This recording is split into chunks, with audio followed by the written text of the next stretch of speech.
Welcome to NarrativeNook Audiotales, where enchanted stories come to life. If you enjoy our stories, please subscribe, like and share to support our channel. Enjoy listening.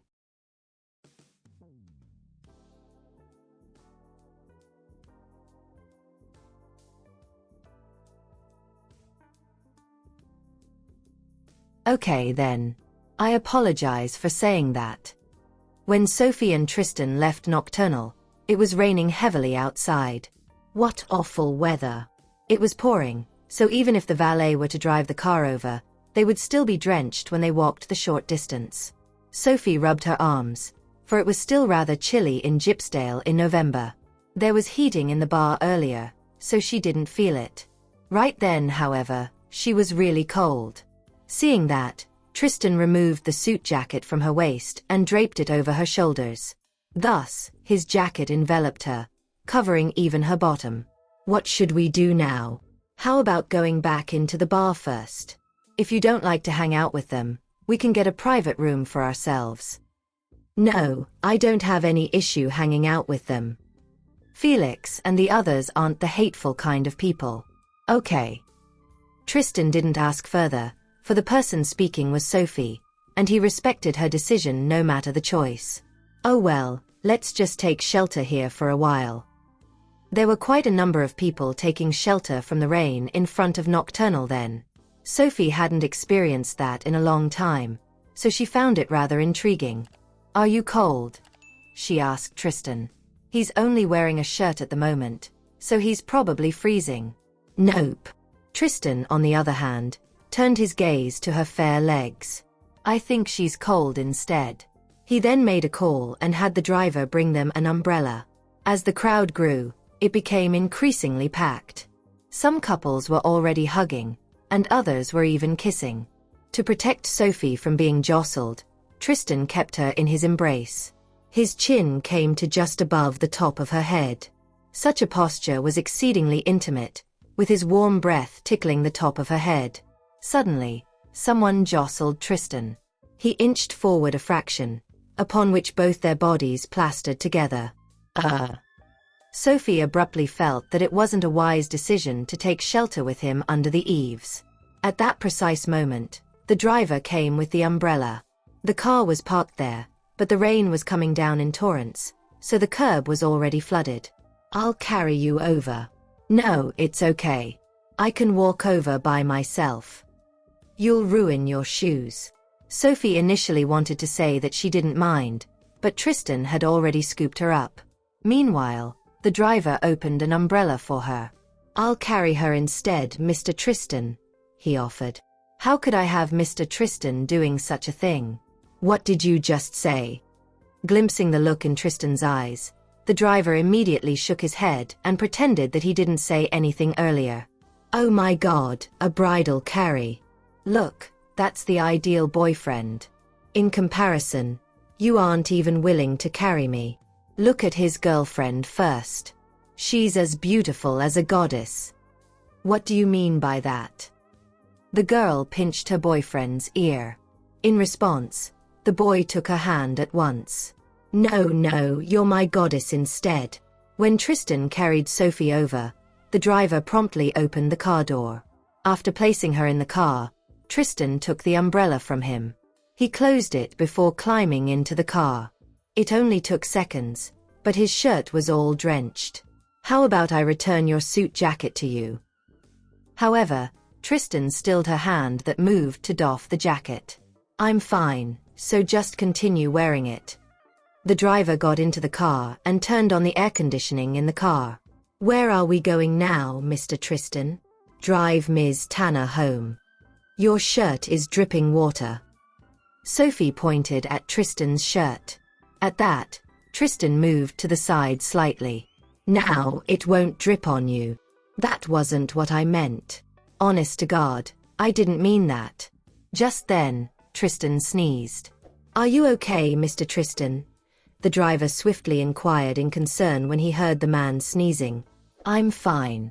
I'm not that delicate. Alas, no sooner had he finished saying that than he sneezed again. I'm fine. This time, Tristan sounded incredibly solemn. I didn't say that you're sick. Sir, please step on it. Sophie merely instructed the driver to speed up. There was heating in the car, so it was actually quite warm already. Nonetheless, she still felt that he should take a hot bath as soon as possible. Shortly after, the car drove into Wisteria Apartments' underground parking. You may go back, Tristan ordered the driver after alighting from the car. I'll just wait for you here, Mr. Tristan. No, it's okay. I'll go back by myself. Since he had said as much, the driver had no rebuttal left and could only leave. Upon returning to the condominium, Sophie removed Tristan's suit jacket. Go and take a bath. After all, it was easy to fall sick when one got drenched in the rain in such weather. Sure. Anyway, Tristan felt very much ill at ease when he was all soaked. He went into the room and took out a change of clothes before taking a bath. Outside, Sophie quickly found a piece of ginger and scraped the skin off. Then, she surfed the internet for recipes for ginger tea. Following the steps stated in Google, she prepared ginger tea. Truthfully, she wasn't good at cooking. When she was alone in Horrington back then, she basically had takeaway all the time. She couldn't quite fathom which wires in her brain got crossed that day, either that she was making ginger tea for Tristan. Tristan soaked in the bathtub for 20 minutes before he came out. Slipping on a white bathrobe, he blow-dried his hair before exiting the bathroom. He opened the door and went downstairs, only to see Sophie reading on the couch. She had already changed into casual attire that was creamy white. As the dim yellow lights illuminated her, it gave off a sense of warmth. After going downstairs, Tristan took a seat on the single couch. When Sophie noticed that he was only wearing a bathrobe, she couldn't help averting her gaze. What are you brewing? Tristan queried, breaking the silence in the room. Ginger tea. It's my first time brewing ginger tea, so I'm not sure how it'll taste. It's about ready now. I'll go and take a look. Getting to her feet, Sophie went to check on the ginger tea. Meanwhile, Tristan was at a loss for words. Ginger tea? I positively loathe the taste of ginger tea. I don't have a cold yet, no? Moreover, even when I was really suffering from a cold in the past, I never drank ginger tea. But then, she prepared it especially for me now. He likewise stood up and trailed after her. Sophie uncovered the lid of the earthen pot and watched as the color of the ginger tea darkened. It should be about ready. Turning off the gas, she snagged a cloth, planning to pour the ginger tea in the earthen pot out. I'll do it instead. Tristan took the cloth from her. Wrapping it around the earthen pot, he poured the ginger tea into a bowl. It looks pretty good. Sophie seemed extremely satisfied with the fruits of her effort. Yeah, it's indeed pretty good. While saying that, Tristan couldn't help gulping. Oh God, ginger tea really tastes strange. It's bitter, astringent, and spicy. Are you not drinking it? I prepared it especially for you. Sophie gazed at him expectantly. At her hopeful look, Tristan simply couldn't bring himself to decline. Well, I reckon that as long as she gazes at me with such a look in her eyes, I'll drink it without hesitation even if it's poison. It's too hot, so I'm leaving it to cool for a bit. Phew. I thought you lacked confidence in my cooking skills, so you don't dare drink it. The expression on the man's face was really interesting, causing the corners of Sophie's mouth to turn up inexorably. It's cool enough, Mr. Tristan. If it's too cold, we'll have to heat it up again. That'd be troublesome. I've got to make it clear that I'm only doing this for his own good. I'm not at all pulling a trick on him. Tristan calmly picked up the bowl. Bringing the porcelain bowl to his mouth, he took a huge gulp. It's astringent and spicy. Sure enough, it tastes strange. Sophie continued gazing at him expectantly, hoping that he would finish it all. Under her hopeful gaze, Tristan mustered his courage and downed the rest of the ginger tea. How was it? Sophie even remembered to ask him for his opinion. It was good. When Sophie said nothing to that, Tristan reiterated, really, it was delicious. All right, then. Since you like it, I'll make it for you again next time. At that, Tristan went silent instead. Or do you not like it? Of course not. I love it. Sophie washed the porcelain bowl and earthen pot before spinning on her heel and leaving the kitchen. Do you need my help with Letitia Gattrell? Tristan had 1,000 ways to have Letitia speak the truth. He was naturally aware that the woman deliberately framed Transfix Cosmetics, but even if he wanted to help Sophie, it still depended on whether she wanted to accept his help. No, it's okay. I can handle it by myself. All at once, Tristan's expression darkened. What's wrong? Why does the atmosphere feel as though it's somewhat chilly? Nothing's wrong. Tristan hoped that Sophie would rely on him no matter the problems she encountered, but she wanted to resolve everything herself, the thought of asking for his help never once crossing her mind. That had him feeling very much defeated. I'm not as weak as you think, Mr. Tristan. Truly, I can settle it by myself. Okay. Tristan was non-committal. Gah. This is not an issue of weak or otherwise. I merely want to help her. All right, sleep earlier. You've still got class tomorrow. Not only does she have to attend classes, but she also has to handle the affairs of Tanner Group, so she must be exceedingly busy. Okay. Sophie didn't think much about it, merely whirling around and returning to her room. Tristan, on the other hand, stayed in the living room for a while before leaving. At 7:10 in the morning, Sophie headed out after washing up, donning her school uniform, and snagging her school bag. No sooner had she exited the residential area than Eustace, who had been waiting for her there, blocked her path. Ms. Tanner, I need a favor from you. Being a macho man, he was a tad embarrassed when he said that. I'm busy, Captain Shepherd. After all, she still had to go to school. I know it's really mortifying that I need your help all the time, Ms. Tanner. How about this? I'll treat you to breakfast, and you do me a favor in return. In Gypsdale, Eustace had never lowered himself so much before anyone.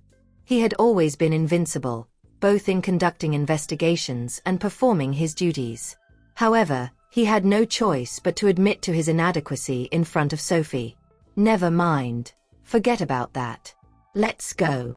All of a sudden, regret swamped Sophie. I must have had some wires crossed back then that I actually went to the police station. If I hadn't gone in person at that time, I wouldn't have gotten myself stuck with such a troublesome man. Let's go. I'll bring you to have breakfast first. You probably haven't had breakfast, yes. Eustace drove a SWAT car that day, so it was rather ostentatious. He went over and opened the passenger door for her. Meanwhile, Willow had just alighted from the car when she spotted Sophie getting into the SWAT car. Unbidden, her eyes narrowed a fraction. Whipping out her phone, she quickly snapped a photo of it. Who exactly is that man with Sophie? He appears to be a tough nut. Therefore, what exactly is so great about her? Why are there always such formidable figures around her? Conversely, I've worked myself to the bone, but I've only got Mason on my side. You'd best pray that I don't find any dirt on you, Sophie. Otherwise, I'll crush you right away, allowing you no opportunity to ever make a comeback. Mr. Tristan. The driver didn't dare utter a single word as he sat there like a statue. Mr. Tristan went to the Crown early in the morning and bought breakfast for Ms. Tanner, even bringing it over personally. Unexpectedly, he witnessed her getting into another man's car. Should I follow the car? It was his first time encountering such a situation, so he didn't know what to do. Yeah. Just when the driver was going to start the engine, Tristan changed his tune. Never mind. She has her own freedom. Words eluded the driver. I've been working for Mr. Tristan for a long time, but this is the first time I'm seeing this side of him. It looks like he's really irrevocably in love with her. Give me a cigarette. I'll go and buy some cigarettes for you, Mr. Tristan. Mine is too cheap. It's okay. Just give me a stick. Left with no other choice, the driver took out a stick of cigarette from the cigarette box and handed it to Tristan alongside the lighter. Only after Tristan had finished the cigarette than he ordered. Let's go. Head to Lombard Group. The driver finally breathed a sigh of relief. The atmosphere in the car was too frigid, so he hadn't dared to speak at all. At the same time, Eustace had a hand on the steering wheel as he typed the location into his phone with the other. The breakfast fare at the Crown is pretty good. Let's go and eat there. There's no need to go to such trouble. We can just have something simple. It's no trouble. Eustace drove to the Crown. He then ordered plenty of food for the two of them. Sophie was very quiet when she ate. She didn't eat much, so she merely sat there and scrolled through her phone when she had finished eating. Seeing that she was already full, Eustace had the server pack some food for his team members. There were many people on his team, so he ordered a lot for takeaway. You're pretty nice to your subordinates. Sophie voluntarily helped him carry some of the bags upon seeing that he couldn't carry everything. I suppose so. In our line of work, we risk our lives every day, and a single misstep would result in our demise. As such, our bond is forged in death and blood. At that, Sophie stopped pursuing that subject. Ultimately, Eustace was not wrong at all. All cases that ended up assigned to the SWAT team were difficult cases. Soon, the car drove right into the police station. Captain Shepherd is back. Danny knew that Eustace had gone to pick Sophie up, so he had been waiting outside. After the jeep came to a stop, Sophie came out of the vehicle. As soon as Danny spotted her, he immediately ran over. You're here, Ms. Tanner? I ran into a problem recently. Can you please take a look at it for me? Sure. Sophie went over and helped Eustace with the takeover. Whoa! Breakfast from the Crown. You're too nice to us, Captain Shepherd. Ms. Tanner, Captain Shepherd is very nice to others. Exactly. Captain Shepherd is definitely a great man, so you must cherish him. Similar sentiments rang out, one after another. Sophie was rendered wholly speechless. So, what are they doing now? Are they promoting their captain? All right, that's enough. What nonsense are you all spouting? Go and eat. The moment Eustace spoke, his team members took their breakfast to the side and started wolfing down the food. There was a cafeteria in the police station, and the food was pretty good as well. Compared to the food from the Crown, however, it was still not quite up to that level. Danny brought Sophie to the technical department. Are you not eating? I'm not hungry. Ms. Tanner, Captain Shepherd is really nice, although he's a bloody hero to the outside world. Danny, is Captain Shepherd aware that you're promoting him in such a manner? I just came over to do them a favor, so why are they all promoting Captain Shepherd? Whatever kind of person he is has nothing to do with me. I don't mean anything. I just want to tell you that Captain Shepherd is really an amazing man. If you want to find a boyfriend, you can consider him. Danny didn't bother masking his intentions at all. If she becomes Captain Shepherd's girlfriend, I'll be able to ask her questions frequently in the future. Just the mere thought of it is intoxicating. Shut up, Danny. Naturally, Eustace, who followed behind Sophie, heard Danny's remark as well. Good Lord. Why are they saying all this to a little girl? Don't take their words to heart. Such is their nature, enthusiastic without any malicious intentions. I didn't take it to heart. Danny proceeded to tell Sophie about the problem they encountered, and the latter managed to resolve it in less than 5 minutes. How about this, Danny? Add me to your contacts on WhatsApp. If there are any problems in the future, send them to me directly. In truth, Sophie found it very much a hassle to go to the police station often. Sure. Danny instantly took out his phone and added her to his contact on WhatsApp. You're really incredible, Ms. Tanner. Her computer skills are indomitable. Perhaps only Phantom from Wings of Light is her match. Even then, Danny was blown away by her capabilities. Subsequently, Eustace and Danny saw Sophie out. Eustace opened the door to the jeep. I'll drive you back. Without any token protest, Sophie climbed into the car. Bye. Throughout it all, Danny and the other team members watched on the sidelines. Eustace shot them a glare before driving off. I'm sorry. You must have been ill at ease today, huh? Not really. I'm used to it. At once, Eustace was dumbfounded. Huh. There's getting used to such a thing? Then, it seems that you're very popular, Ms. Tanner. Sophie didn't reply to that comment of his. Upon seeing that she seemingly didn't want to talk to him, Eustace felt somewhat defeated. He drove her to Gypsdale Premier High. I'll go and explain things to your teacher. By then, 2 periods had passed. No, it's okay. I can manage by myself. Thank you very much for today, Ms. Tanner. You don't have to stand on formality with me, Captain Shepherd. All right, I'll be going in.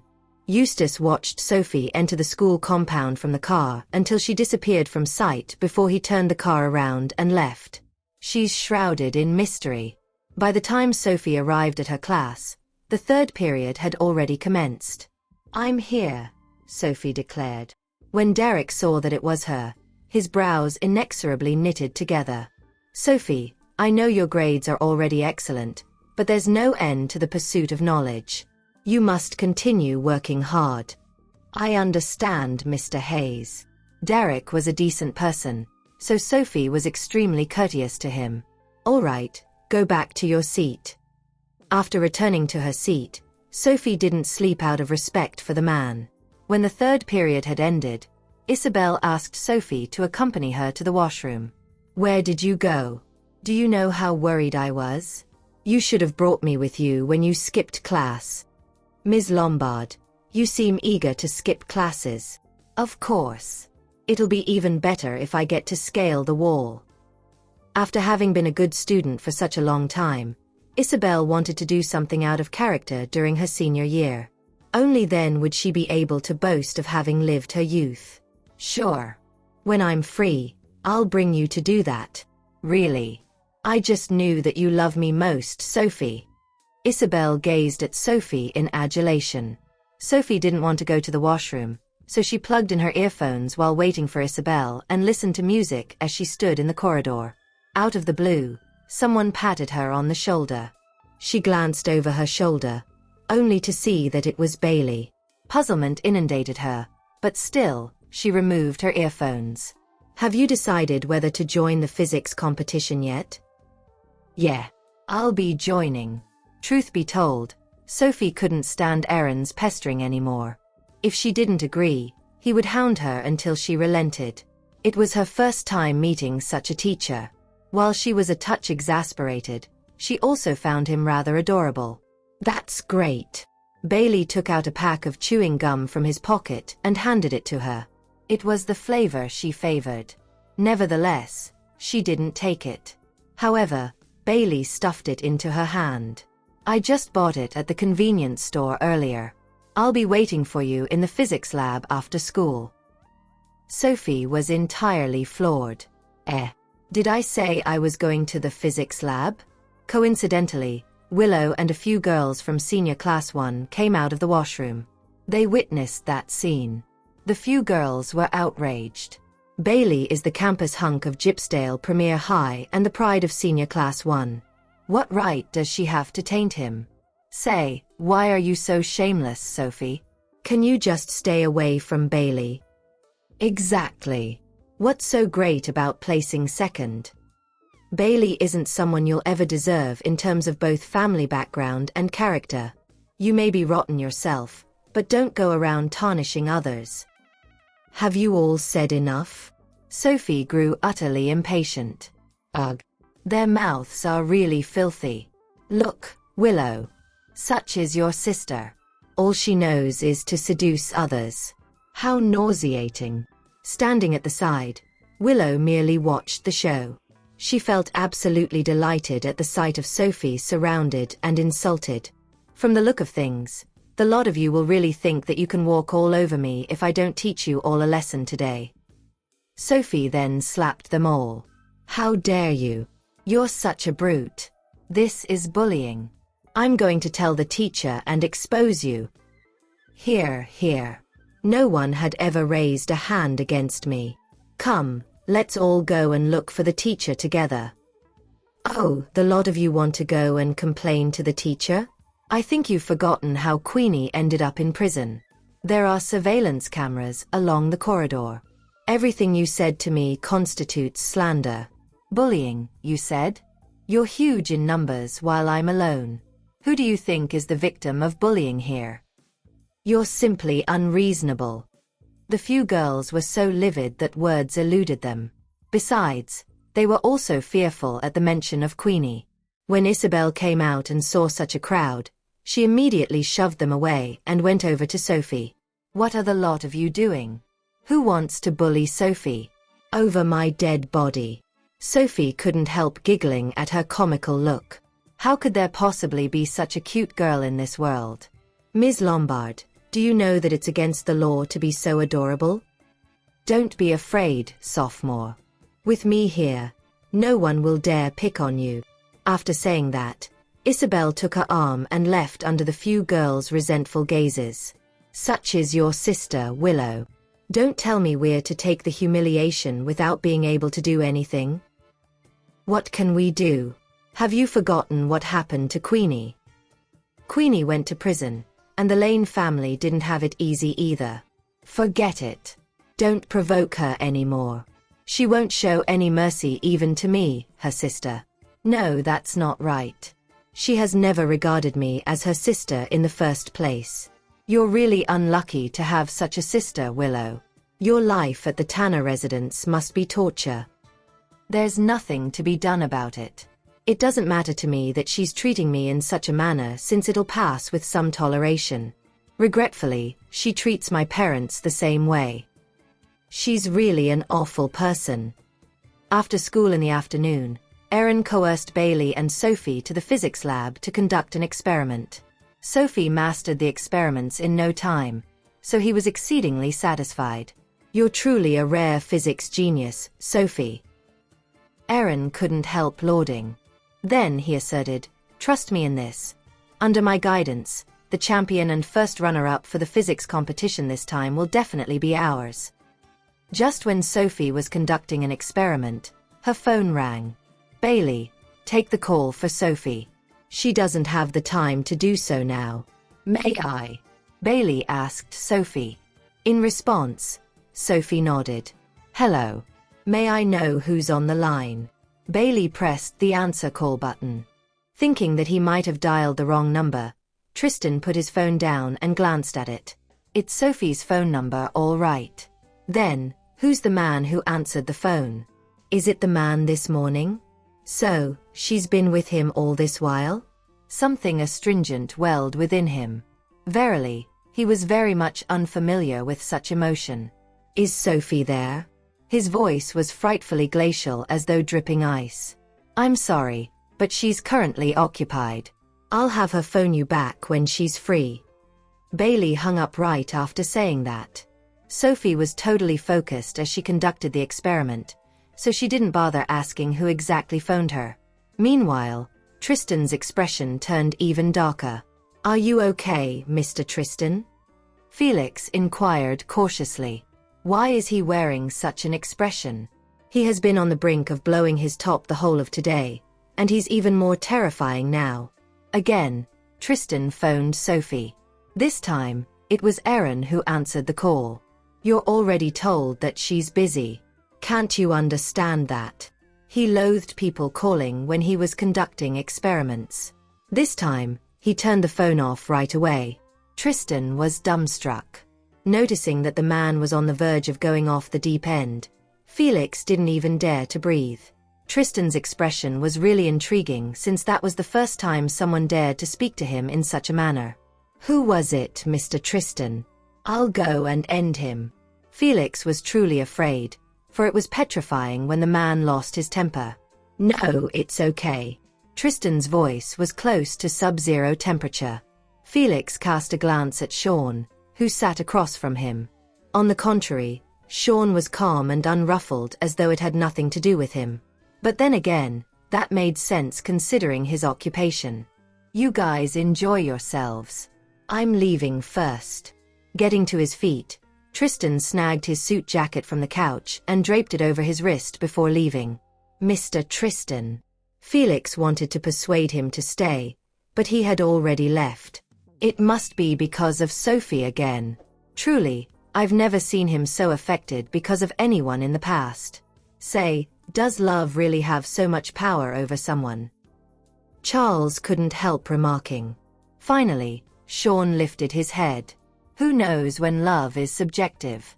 All right, seeing that Mr. Tristan has left, I'm leaving as well since I've still got a case on my hands. You're leaving as well? It's been really difficult for the four of us to gather recently. After Tristan got into the car, the driver turned and queried, "Where are we going now, Mr. Tristan?" He was exceedingly cautious when he asked that question, for the murderous aura emanating off the man was simply too intense. He's been like this since he saw Ms. Tanner getting into the SWAT car this morning. And now, it's even worse. Gypsdale Premier High. When the driver drove over to Gypsdale Premier High, Tristan didn't alight from the car, merely sitting in there. He phoned Sophie again, but her phone was turned off. "Please excuse me while I take a puff, Mr. Tristan." Finding the atmosphere scary, the driver decided to make himself scarce. At that exact moment, Erin stepped out of the gates of Gypsdale Premier High with Bailey and Sophie. "Let's continue after dinner. There's still another experiment today. Mr. Ellswick, there's still a long time before the physics competition. We really don't need to be in such a rush. The physics competition this time is a national competition, Bailey. If your performance in the physics competition this time is outstanding, you can go to Gypsdale University directly. As such, we must work hard now. I also think that there's still much time left. Mr. Ellswick, I've still got something else to do tonight, so I'll take a rain check on dinner." As soon as Sophie came out, she caught sight of Tristan's car. "You're supposed to have a self-study session today anyway. What else do you have to do? Would you please give me some freedom, Mr. Ellswick? Don't worry. I won't embarrass you during the physics competition." "Fine then. Go. Thereafter, Sophie walked toward Tristan's car. "Let's go. I'll bring you to dinner. Sophie has taken off, so you can't do the same." Erin dragged Bailey along. While being dragged away, Bailey peered over his shoulder, curious to know the identity of the person in the car. When Tristan saw Sophie heading over, he swung open the car door from the inside. Sophie got into the car. "Why are you here?" "No particular reason. What were you busy with today?" "Nothing. I just went to school as usual." Tristan said nothing. "What's wrong with you, Mr. Tristan?" Sophie sensed something amiss with the atmosphere. "Nothing's wrong." Disappointment flooded Tristan that she was keeping secrets from him.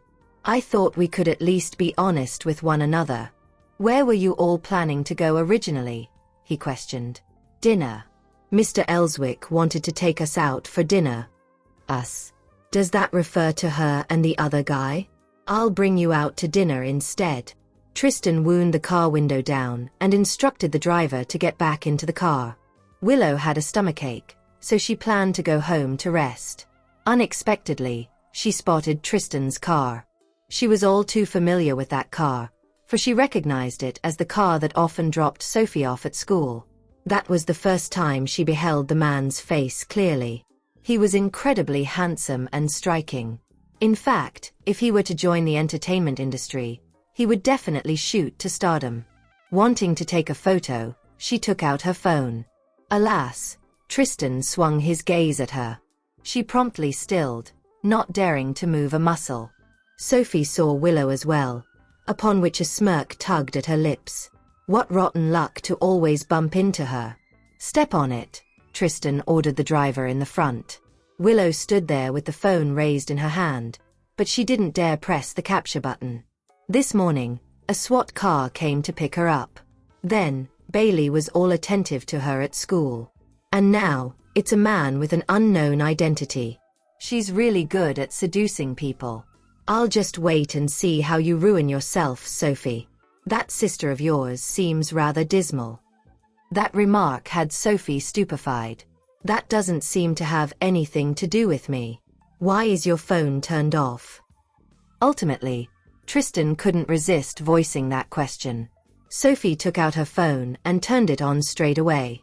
"I don't know. I didn't notice that. Tristan had no response to that. The car drove to Blossom Garden. Sophie had heard of it in the past, but she hadn't had the opportunity to visit it. The owner of Blossom Garden was a lovely middle-aged woman.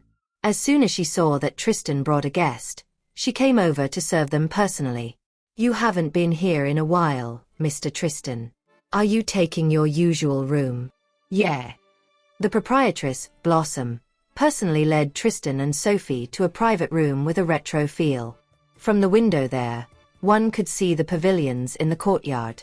It was a stunning sight. I don't think I've seen you before. Ms. May I be so bold as to ask for your name? Sophie Tanner. Go and make the preparations, Ms. Blossom. Just get us the usual dishes. Tristan brought Sophie there so that he could be with her alone for a while. At that, Blossom flashed him a charming smile. You're finding me the third wheel here, aren't you, Mr. Tristan? Fine, I'll leave then. With that, only Tristan and Sophie were left in the private room. Sophie took out her phone, for Danny sent her a WhatsApp message. Since we stepped into the private room, she's been on her phone. Am I not even as captivating as a phone? When Sophie lifted her head, she saw Tristan staring at her intensely. What's the matter?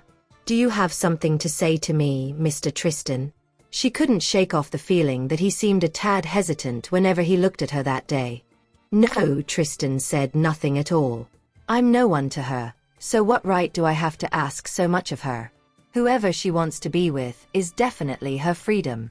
Truth be told, he actually understood all that.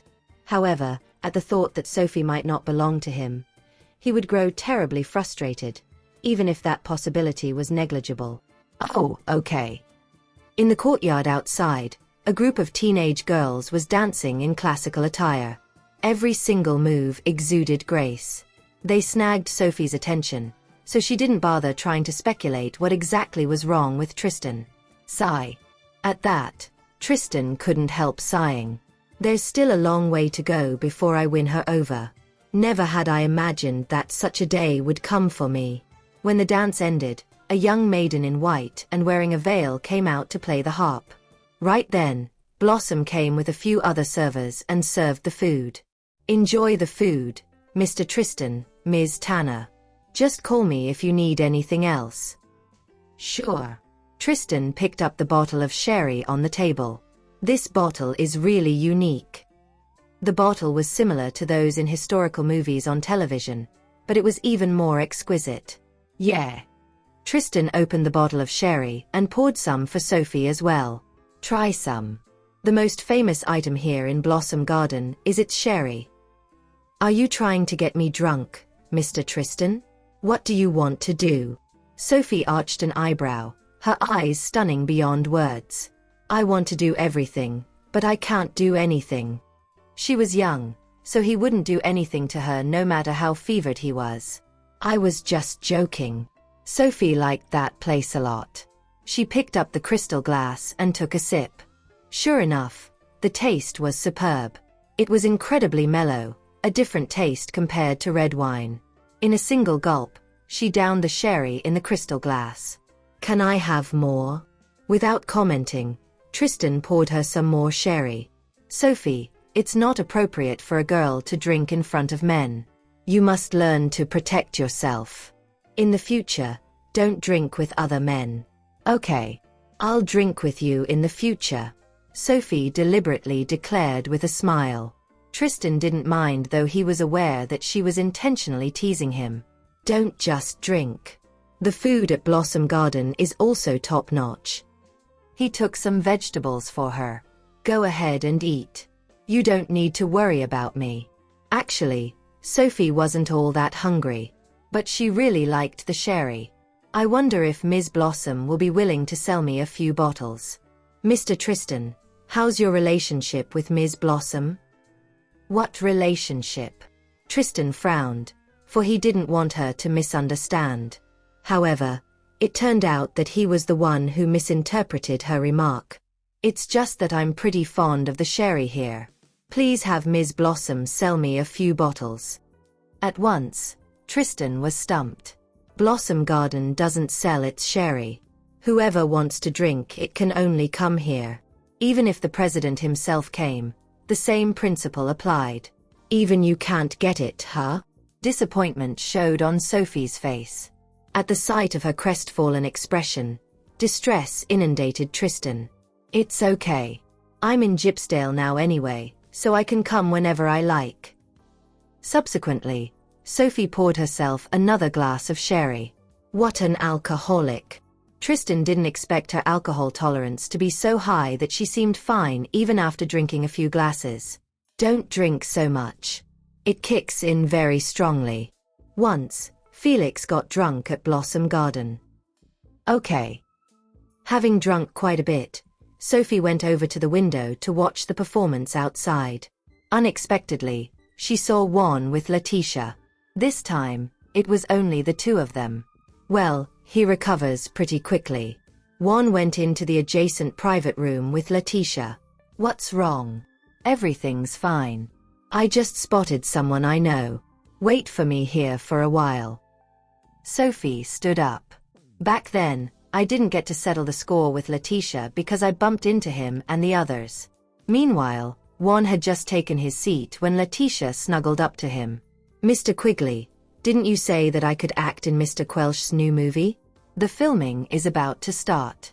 When are you going to make the arrangements?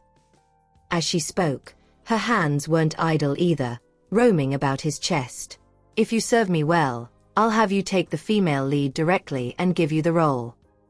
Letitia had quite the looks. Otherwise, he would have gotten sick of her after fooling around with her for a month. However, after seeing Sophie at Nocturnal, he felt that she was too vulgar. When Sophie opened the door, she was greeted by the sight of them in a scandalous posture. Who the hell dares to disrupt me?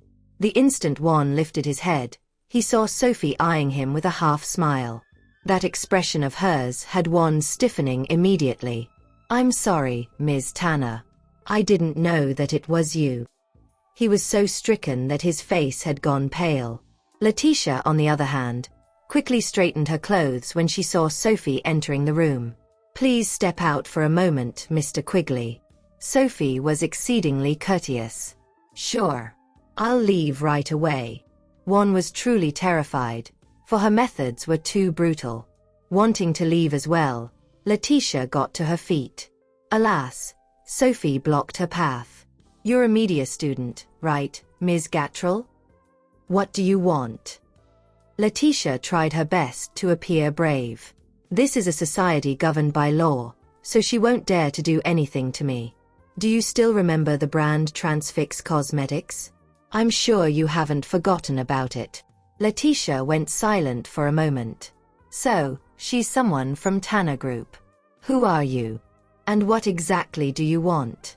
Ms. Tanner, I don't care who you are, but it's a fact that I was almost disfigured because of Transfix Cosmetics makeup. Striding up to her, Sophie grasped her chin and turned her face this way and that. Your face looks perfectly fine to me. Ms. Gattrell, you're really gutsy to frame Tanner Group. How dare! Letitia wanted to argue further, but she couldn't utter a single word under Sophie's gaze. I came to seek you out today to give you a final chance. You'd best clarify the matter personally. Otherwise, you'll know the consequences. Fear struck Letitia. Sophie then spun around to leave. Don't try to play tricks with me. Otherwise, I'll make it so that you can never make a living in the entertainment industry. Nowadays, all girls who had some beauty wanted to join the entertainment industry. Damn it! Back then, it was because Letitia saw that Tanner Group was on a downhill decline that she dared to utilize Transfix Cosmetics. She played the victim, but she also gained much popularity from that. Never had she imagined that present situation. If I admit that I framed Transfix Cosmetics, I won't be able to stay in the entertainment industry anymore. When Sophie returned to the private room where Tristan was, she was greeted by the sight of him smoking by the window. Give me a cigarette as well. Hearing that, Tristan promptly tossed his cigarette into the trash can. Sophie was dumbfounded. I'm not smoking anymore, so you shouldn't smoke either. Tristan felt that he needed to lead by example in front of her. Do you think Letitia will listen to you? She's pretty good at kicking up a fuss. It doesn't matter if she doesn't. Sophie smiled nonchalantly. Whatever floats your boat. Tristan didn't bother speaking further. Sure enough, Letitia sought out a journalist the next day and revealed the despicable act of a heinous capitalist threatening her, an inconsequential character with no one backing her up. As soon as that news came out, many verified accounts on Twitter started hyping it up. In the blink of an eye, Transfix Cosmetics and Tanner Group became the talk of the town. The matter kept on brewing. The majority of the people had animosity toward the rich and empathized with the weak. Especially Letitia's last words. She hoped everyone would remember that if anything happened to her, it was for the cause of justice. Someone posted, "How pitiful." Letitia thought she could make a career in the entertainment industry after enrolling at the University of Communication. I bet she never thought things would turn out this way. A netizen wrote, "Yeah, how cruel of the Tanner Group. Transfix Cosmetics had nearly destroyed the face of a girl who depended on it to put food on her table. She was merely revealing the truth. How could they be so ruthless?" One comment wrote, "You don't know then. How can a girl survive in the entertainment industry without any backup?" Another netizen posted, "I'll boycott Transfix Cosmetics and all the other brands under the Tanner Group." Someone else wrote, "That's right. I agree to boycott." Another netizen commented, "Please release a statement, Tanner Group." Suddenly, a wave to boycott Tanner Group swept the internet. Willow was thrilled at the news. Didn't Sophie think highly of herself? Let's see how capable she is this time around. Sophie had just come out of class when she saw Willow waiting for her. "I don't want to waste my time on her, but why does she keep showing up in front of me?" "That's because you're too pretty, sophomore. That makes you a target of others' jealousy." "Is there something to be happy about, Sophie? With you causing so much damage to the Tanner Group, do you think Grandpa will still take your side?" "Ignore her, Sophie. What's wrong? Wasn't that the truth?" At that moment, Sophie's phone rang. "What's the matter, Grandpa?" "All right, got it. I'll come over in the afternoon." Willow's heart leaped up in joy at Sophie's words. "Let's see how long you can stay happy." "I'm sure the reason Grandpa summoned her is related to today's incident.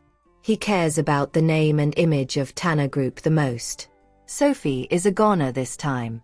Why is she acting all arrogant, Sophie? She's not as pretty, her body is not as curvy, and even her brain isn't as smart as you." "You." Willow was so furious that she couldn't come up with a retort. "Laugh on. We'll see how long you can laugh." Willow whirled around and left. "I don't have to do anything but watch. Sophie has to leave Tanner Group no matter the cost. Tanner Group is mine. There's no way she can take anything from me." "Sophie, are you all right? Should I ask for Felix's help? He's close to the media." "I'm fine. Let Letitia continue her act. It's better if this matter escalates even further." "All right, I trust you. No matter what our Sophie does, she'll do it well." Meanwhile, Felix was in Tristan's office. "Mr. Tristan, are you sure you don't need me to interfere?" I don't understand what Mr. Tristan is thinking. Doesn't he care about Sophie a lot?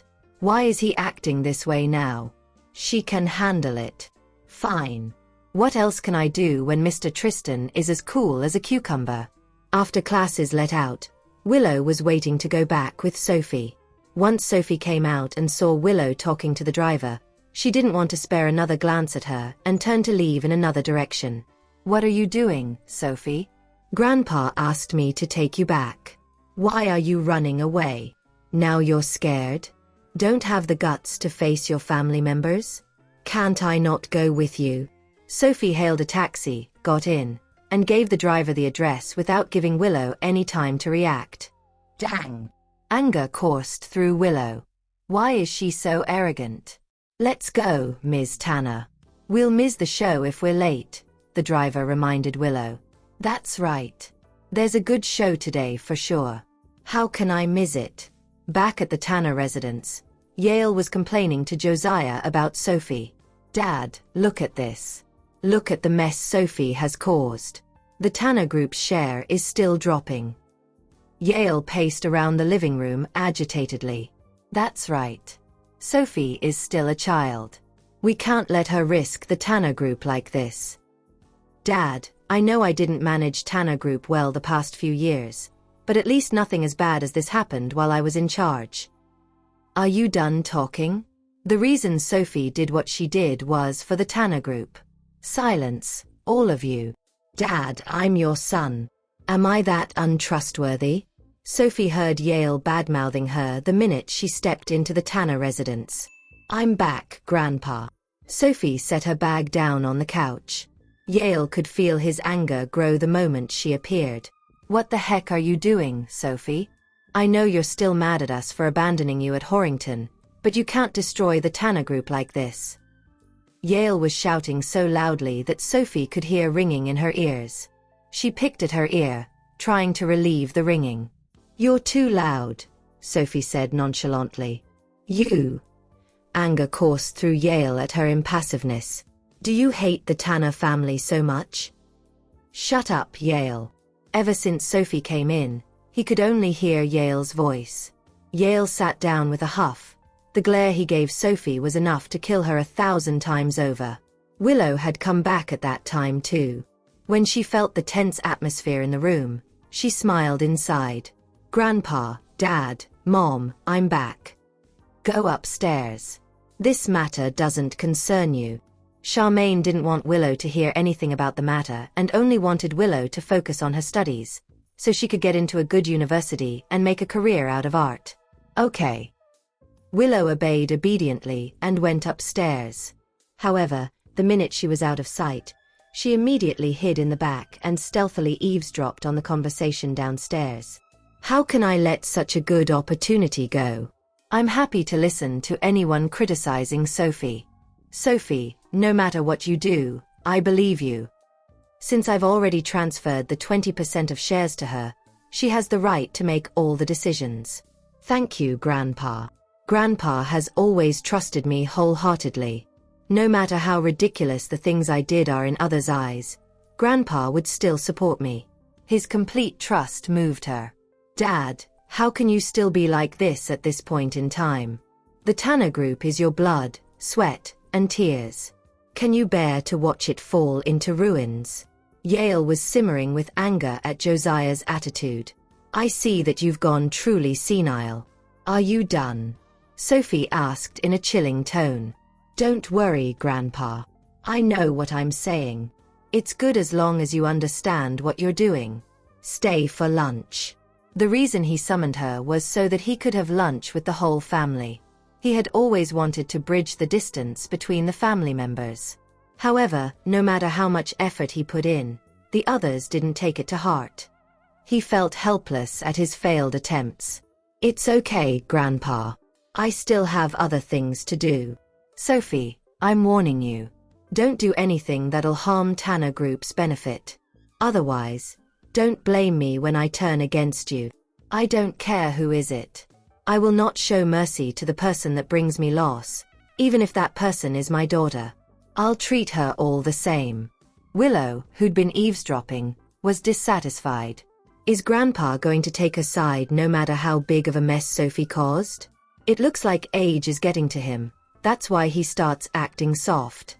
Dad, are you going to watch Tanner Group fall into ruins? Yale was still unwilling to accept the fact that Josiah was taking Sophie's side. I have no choice even if it does fall into ruins. Didn't I give you a chance to? Tanner Group turned out to be in its current state under your leadership. What do you have to say for yourself? Now, I've given that chance to Sophie. No matter what decision she makes, I'll support her. No matter what the outcome is, I'll accept it. Josiah didn't want to say anything anymore, so he turned around and went upstairs. What should we do now? The company's stocks were down by tens of millions within several hours. On the bright side, I presume not even a single shareholder is on Sophie's side now. Right, no one is going to want to take her side with the present situation. The final victory belongs to me. Dad wants her to inherit the Tanner Group, right? How is that even possible? I will never let that happen. Yale, no matter what, she's your daughter. I hope you don't cross the line.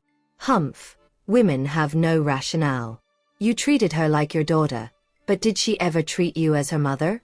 Has she even shown us any kindness ever since she returned? I only hope you can let her live. She's my flesh and blood, regardless. How can I not care for her? That depends on her performance. I won't be heartless if she doesn't get in my way. Sophie didn't go to school in the evening. Instead, she went to Transfix Cosmetics Development Department. Sophie asked the receptionist, "Is the person in charge around? May I know who you are? Why are you here instead of school at this hour?"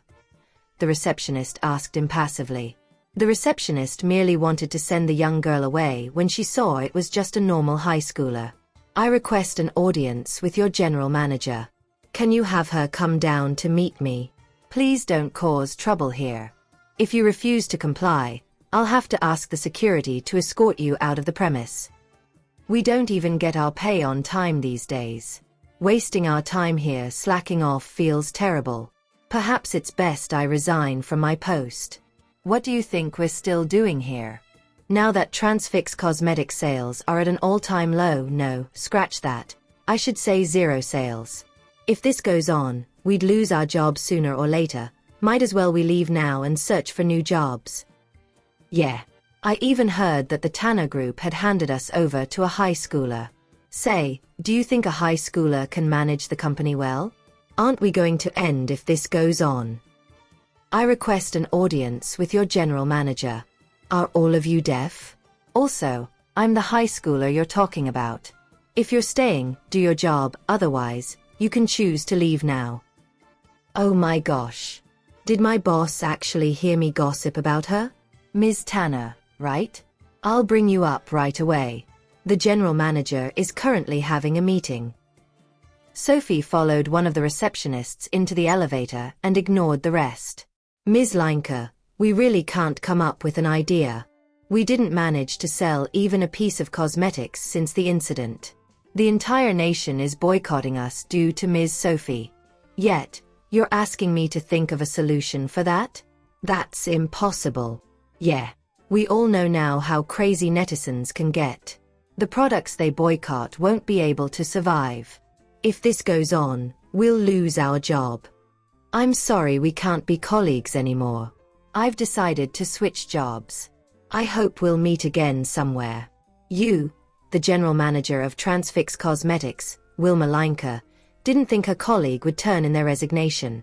At that time, Sophie, who had been listening in by the door, gently knocked on the door and attracted the attention of everyone in the meeting room. "Excuse me. There's no hope for Transfix Cosmetics with the current management allowing just anyone to enter the conference room. If this goes on, you won't have any prospects. Does anyone else wants to leave with me?" The woman who resigned wanted to bring a team with her. "Ms. Summers, I'm leaving with you." "I'm going with you too. You're crossing the line here, Rachel. It's fine if you're leaving, but now you're planning to take my people with you? Do you have no regard for me?" Transfix Cosmetics was Wilma's blood, sweat, and tears. She had worked for Tanner Group since she was a fresh graduate. She was the one who set up Transfix Cosmetics. "I guarantee your new salary will be twice your current one if you come with me. It's fine if you're unwilling, we'll still be friends." Rachel got up and left. The few girls that piped up earlier also got up and left. Is there anyone else leaving? Anyone who doesn't feel anything for Transfix Cosmetics may leave now. Sophie searched for a seat and sat down. The reason she was there that day was to make some reorganizations. She never thought she would see such an incident. "You are." Wilma had never seen Sophie before, so she didn't recognize her. "I'm Sophie Tanner. From today onwards, I'll be in charge of Transfix Cosmetics. My words earlier still stand. Anyone who wants to leave may leave now. I won't force anyone to stay. Ms. Sophie, you. Wilma knew once an employee has a change of heart, it would be pointless if they continued to stay. However, they couldn't afford to lose more manpower. Wilma, is it? With one glance from Sophie, Wilma immediately stopped talking. Are you willing to stay? Sophie asked. Of course, I'm willing to stay. Transfix Cosmetics is my blood, sweat, and tears. I won't give up on it no matter what. Yeah. We'll follow Ms. Leinker no matter what happens. The ones that stayed were Wilma's trusted subordinates. Very well. I know all of you have doubts about me. The attack on Transfix Cosmetics is scary, but please believe me. I have full control of the situation. Are you sure it's okay, Ms. Sophie? The rumors are getting worse. The whole internet is boycotting Transfix Cosmetics. Even if we have a new product, we can't launch it, and even if we do launch it, no one will buy it. You have a new product now? Sophie turned to Wilma. Wilma immediately handed over a proposal to Sophie. It doesn't matter whether I'm agreeable to being under her management. Since Sophie is now the person in charge, I'll do what I'm supposed to. Sophie quickly looked through the entire proposal. I have 3 conditions for your current proposal. Firstly, the new product's quality has to pass the quality control. The details. Secondly, we'll hold a press conference for the launch a week later. It will be at. Thirdly, I want to be in charge, our brand ambassador. Wilma didn't harbor any hope for Sophie, but after the former heard the latter's analysis and requests regarding the case, the former got a tad excited. It had been a long time since Wilma felt that kind of intense excitement. Under Sophie's lead, Transfix Cosmetics will no doubt return to its former glory. In fact, it may even surpass its previous achievements and become better than before. All right, Ms. Sophie. After a long pause, Wilma found her voice again because she was just that emotional. Everyone stared at Sophie in shock. They couldn't believe she was just a normal high schooler because her thought processes were so many times more advanced than the students from prestigious universities like themselves. When Sophie finished, she was slouching on the chair, staring at them. Even though she was exuding a languid vibe, they were all blushing as they stared at her. Do you all have any other questions? If there aren't any other problems, I'll let Ms. Leinker handle the company matters. As for the comments on the internet, I'll take care of it. There's no need for you all to worry about it. Seeing how everyone was staring at her, Sophie reassured them. I don't have much issue with most of what you said except for your third point. With how Transfix Cosmetics is right now, there's basically no one who'll be willing to become the ambassador for the company, Ms. Sophie. That's right. We've already contacted a few celebrities, but they'd all rejected our requests. In the past, they were the ones who came to us when they were desperate. Now that we ask them for help, they wouldn't let us in at all. It's outrageous. That's right. The situation in Transfix Cosmetics is really tough right now, Ms. Sophie. Sophie straightened her back and informed, I'll take care of it. I want all eyes on our new marketing campaign this round. After she finished her sentence, she left. Wilma personally sent her out. You don't have a driver's license yet, right, Ms. Sophie? I'll drive you to your destination. I know you've been doing your best in Transfix Cosmetics, Ms. Leinker. Once you take care of the company's issue properly, I hope you'll be willing to help me manage it. Don't worry about it, Ms. Sophie. I've poured my blood and sweat into the company, so I'll definitely make sure to take good care of it. All those years, it wasn't that no one had tried to poach her. It was just that she didn't want to leave because that was where her dream started. She spent an enormous amount of time and effort to push Transfix Cosmetics to its current position. Therefore, there was no way she would give up and leave. Don't worry. I won't let you down. I have faith in you, Ms. Sophie. I trust that you can take the company to even greater heights. Sophie slept until noon on Sunday. It wasn't until she accepted Isabel's invitation for lunch that she got up and washed up. Are you all right, Sophie? You really shouldn't pay any attention to those nasty comments, Isabel advised. Even though Sophie isn't saying anything, it still makes me worry about her. I'm fine. Relax. I'll let Letitia parade around for a few more days. Sophie was going to give Letitia more chances to show off her acting skills. After she almost finished lunch, she suddenly felt her stomach cramping. I need to go to the restroom. Do you need me to accompany you? Isabel asked. No need. You should just eat. Sophie spent some time in the restroom before she felt better. If I'm not wrong, my menstruation period should be around the corner. I need to go get some pads later. When she opened the door, she saw Letitia smiling at her smugly. Sophie ignored her and washed her hands at the wash basin. If you apologize to me now, I'll consider letting Transfix Cosmetics go. Letitia negotiated. Sophie didn't want to talk to her. She's so incredibly greedy. Even now, she's still trying to extort more money. When she went out, Letitia followed behind her and abruptly said, I'm at my wit's end now, Ms. Tanner. I beg you, please show me mercy. Yes, I know I shouldn't have told the truth, but now every night I can't sleep. Please, let me go. I'm just an ordinary civilian. I'm no match for Tanner Group. From the moment she started speaking, Sophie knew what she was doing. If my guess is correct, there's probably a recording device on her body. What a cheap tactic this is. Ms. Tanner, why did you hit me? Letitia uttered as she gave herself a slap. Sophie stayed silent and watched her continue to put on a show. Despite being glared at intently, Letitia stubbornly continued to act out her script. Have you had enough fun, Ms. Gattrell?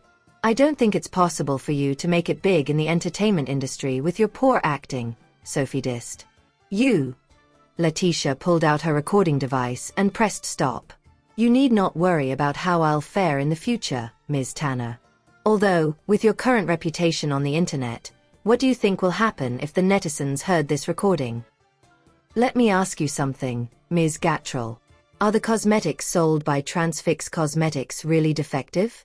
Or is it just something you made up to get attention? When Letitia saw the confused look on Sophie's face, she grinned smugly. I bet you're really regretting taking over Transfix Cosmetics now, Ms. Tanner. Say, you're just a high schooler. Why are you doing this instead of studying? I kind of pity you, so I'll tell you this. That's right, there's absolutely nothing wrong with Transfix Cosmetics products at all. I tampered with them. But who's going to believe you? Even if you tell everyone what I said, still no one will believe you, because everyone only trusts me now. I'm the victim here, you see. Nonetheless, if you compensate me right now, I'll consider letting the company off. Say, how much are you all willing to pay this time? The last time she did that, she got $5 million as compensation. Although, she had already spent all of it.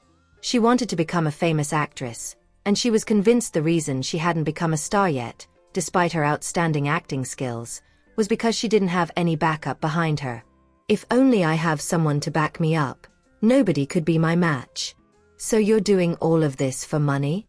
Do you think the netizens who are on your sides are all idiots, Ms. Gattrell? Sophie questioned further. That's right, they're all idiots. I just need to squeeze out a few drops of tears and they'll think I'm the poor victim. Isn't what's happening now the best evidence for that? Tanner Group's stock is plummeting, isn't it? If you want this to stop, the only way you can do so is by compensating me. That's the sole solution to your problem. You have 1 day to think about it. If you give me 30 million, I'll pretend what happened today never occurred and let this story slide from the public consciousness. Otherwise, I'll destroy Transfix Cosmetics and Tanner Group completely. Letitia then left while waving the recording device in her hand. She was certain no one in Tanner Group would dare to lay a finger on her, and that if anything happened to her, people would think Tanner Group was responsible. Sophie glanced at the surveillance cameras in the corridor. Well, this is certainly an unexpected gain when I'm just here to have a meal. Sophie returned to the restaurant and turned on the laptop in the establishment. What's wrong? What are you doing? Isabel asked curiously. It's nothing. I just received an urgent email that I need to reply to. Wait for me for a moment.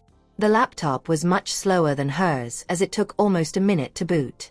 She swiftly typed a string of code on the keyboard before she found the surveillance footage of the corridor. Seems like the footage captured was in HD vision. It even has audio recording, too. After downloading the footage, she sent it to her email and wiped off any trace of her using the laptop. Once their meal was over, Sophie and Isabel went shopping in Monarch Mall. Isabel was trying out clothes inside when Wilma called. "Ms. Sophie, we arrived at the same time Rachel and the others did. However, they chose Rachel." Wilma sounded sad. "No need to worry though. I'll continue to work hard. I'll definitely find a suitable ambassador." "I know, don't worry. I've already found a suitable candidate to be our brand ambassador," Sophie replied. "What? You already found one? Who is it?" It wasn't that Wilma didn't believe Sophie. It was just that no one else was willing to be their ambassador so far. "Cecilia Lance." "Who?" "Cecilia Lance." "I didn't hear that wrong, right, Ms. Sophie? Cecilia is the newly crowned queen of movies. Her future is very promising. Will she really agree?"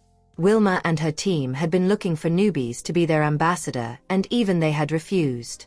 It was why she doubted Cecilia would agree. "She'll agree. Just take care of the matters I told you to handle," Sophie assured. "Okay." Even though Wilma was still doubtful, she knew Sophie's temperament, so she didn't dare to ask any more questions. Rachel still didn't want to leave after exiting Lorelei's house because she was waiting to laugh at Wilma. "I've been overshadowed by her for a long time in Transfix Cosmetics. It's finally my turn to shine. No need to feel that bad, Wilma. It's actually good that you didn't manage to invite Lorelei to become your spokesperson. Nowadays, no one is using Transfix Cosmetics products. You can't even pay your employees their wages, much less spend an enormous amount of money hiring someone as famous as Lorelei." Rachel mocked. "That's right. Transfix Cosmetics is over. I think you lot should quickly find a new job. If you can't work in the same industry anymore, I suggest washing dishes at a hotel," one of Rachel's companions mocked. Wilma's face darkened. "Damn you, Rachel.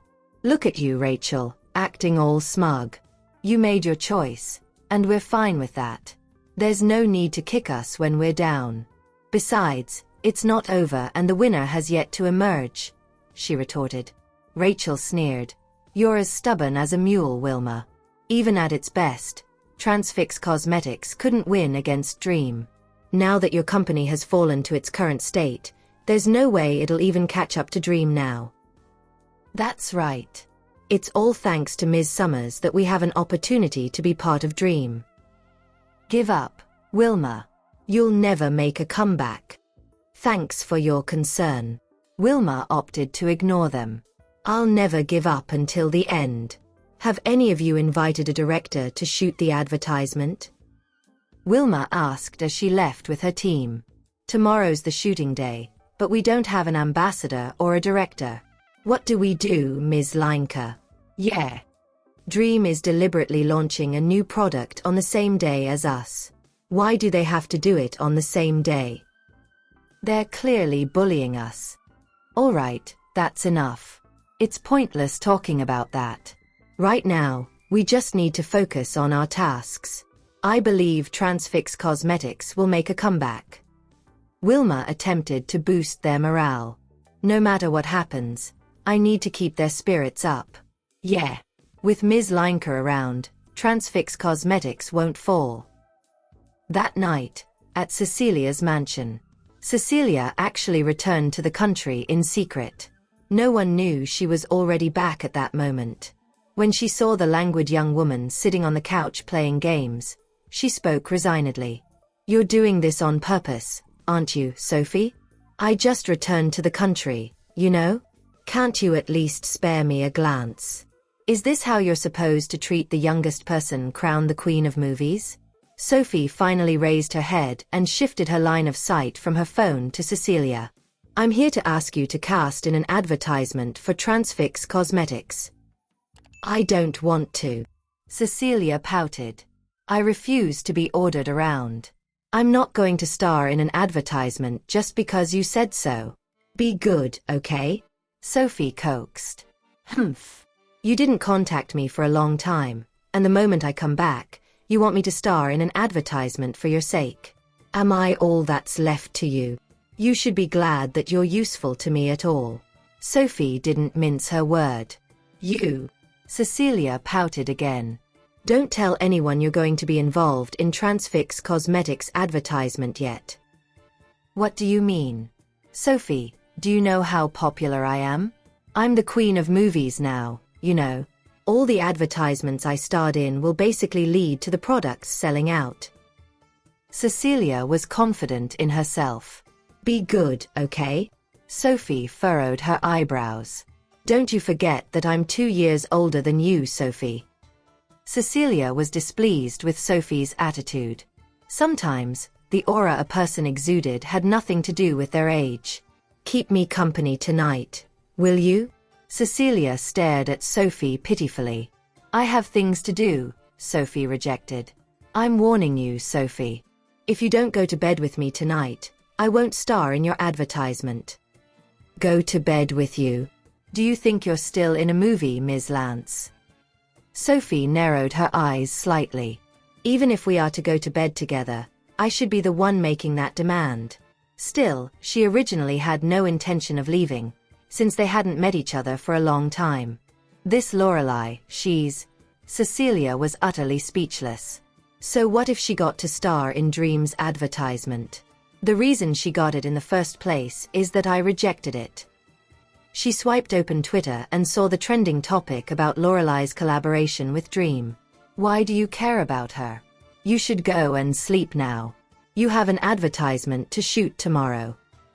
I want to accompany you a little longer. It's been a while since we last met. Cecilia didn't want to sleep yet. Go to sleep so tomorrow's advertisement won't suck. Fine. Then will you be accompanying me to the shoot? Even the location of the shoot for Transfix Cosmetics and Dream was held at the same venue. Since Cecilia promised Sophie she would keep the job a secret, she arrived at the venue in secret. When Wilma saw Cecilia in the dressing room, her jaw almost dropped. She's Ms. Leinker from Transfix Cosmetics, Cecilia's assistant introduced. Cecilia stood and stretched her hand out. Hello. I'm Cecilia Lance, Sophie's best friend. Do you understand Transfix Cosmetics' current situation, Ms. Lance? Even though Cecilia was very popular, she had been staying overseas for a long while. It was why Wilma was worried if Cecilia knew what was really going on in the country. What do you mean? Do you think I'm not good enough to shoot for Transfix Cosmetics? Cecilia furrowed her eyebrows. Wilma shook her head immediately. That's not what I meant. That's all I need to hear. In any case, you may not trust Sophie enough, but I do. Cecilia was able to understand what she needed to do swiftly, as expected from the newly crowned queen of movies. It only took 2 hours in the morning, and the advertisement was half done. Cecilia is really beautiful. I never thought our products are that classy before, but when it's applied on Cecilia, I don't think it's inferior to the major brands from overseas at all. That's right. Ms. Sophie is incredible. With so many famous directors in the country waiting to work with Cecilia, I couldn't believe Ms. Sophie could talk her into working with us. Totally. Ms. Sophie is amazing. Even Wilma couldn't help but praise Sophie. She had understood many things in the industry after working there for years. When you're at the top, people will come and butter you up. However, when you get unlucky and fell from grace, those same people will kick you when you're down. Even though our company's reputation has fallen off a cliff, Cecilia probably agreed to take on the job because of Ms. Sophie. How are things going? Sophie asked. She arrived there by taxi after school ended at 1 in the afternoon. Upon hearing her voice, Wilma turned around and saw her lazy eyes. You're here, Ms. Sophie. The filming is going smoothly. Ms. Lance is incredible. That she is. The edge of Sophie's lips curved upward a little. Otherwise, I wouldn't have asked her to help me out. She's worthy of Transfix Cosmetics. Why are you only here now, Sophie?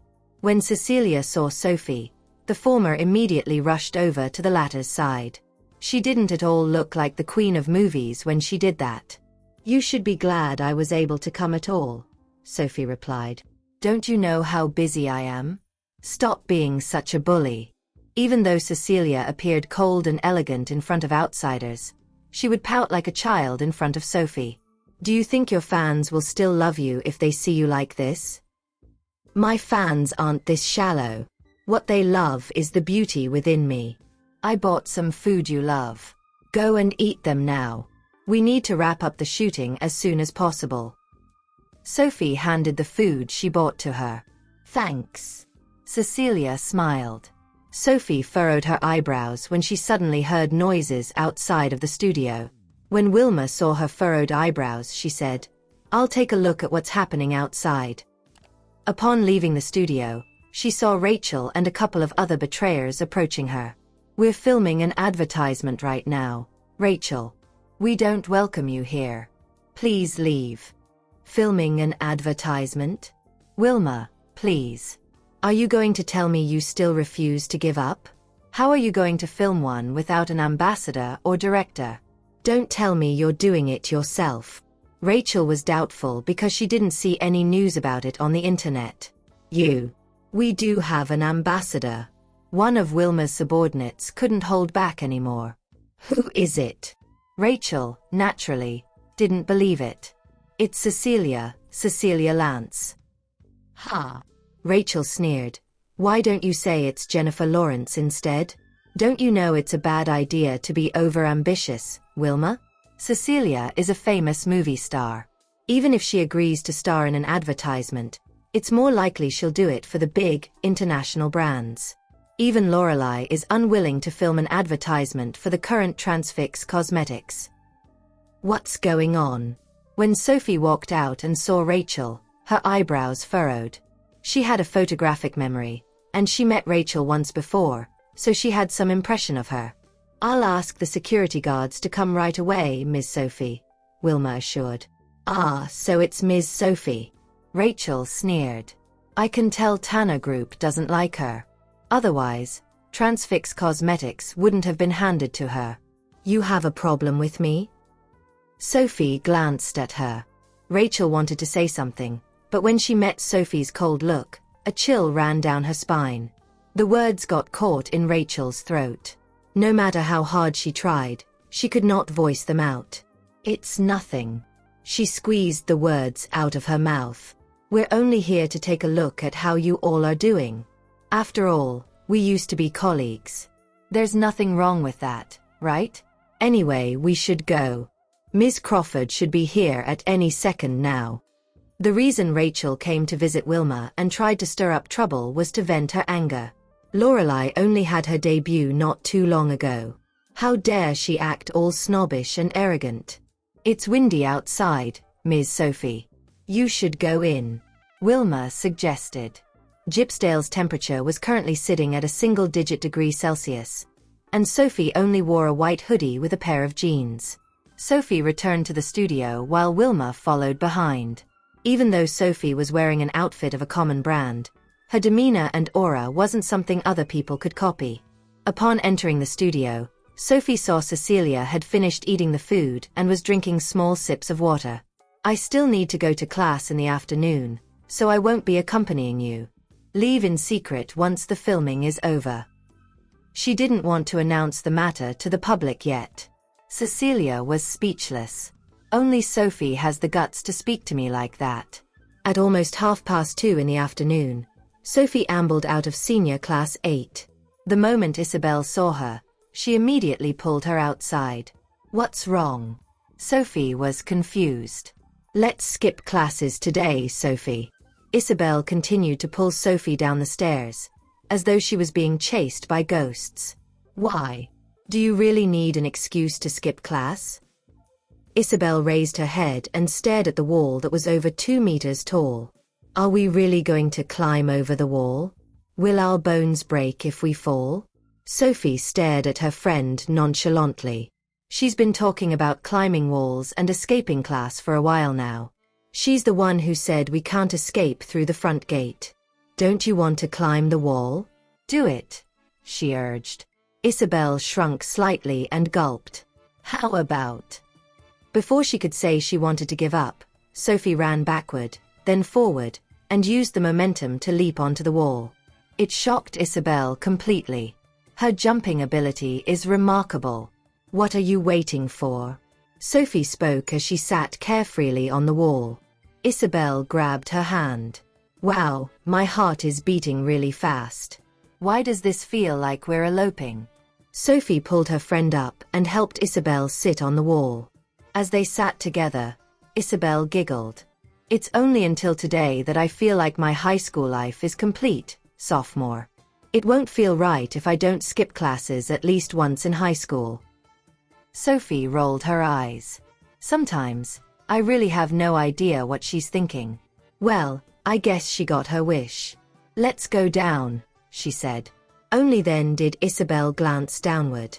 I don't have the guts to. Don't you want to fulfill your high school dreams? How can it be complete without you breaking at least a bone or two? Hey, you two. What are you doing? Suddenly, a security guard on patrol saw the two of them sitting on the wall. What are you doing, Isabel? Tristan asked. Tristan and Felix saw Isabel sitting on the wall after they exited their parked car. Felix felt like his heart was about to jump out of his chest. Go down. He'll catch you. Seeing how Felix was already standing below, Sophie directly pushed her friend down. Ah. Isabel closed her eyes and screamed. Am I really going to break my bones? It doesn't hurt at all. She only opened her eyes when she felt the warmth of a person's embrace. Though, perhaps it would be better if she didn't open her eyes because she had to see Felix's flustered and exasperated face. You're not coming down? Tristan opened his arms and spoke to Sophie. Thank you for listening. If you have enjoyed this story, please like and share so others can see it too. Also hit the subscription button and notification bell so you can be notified on our next release. Thank you for your support. God bless you.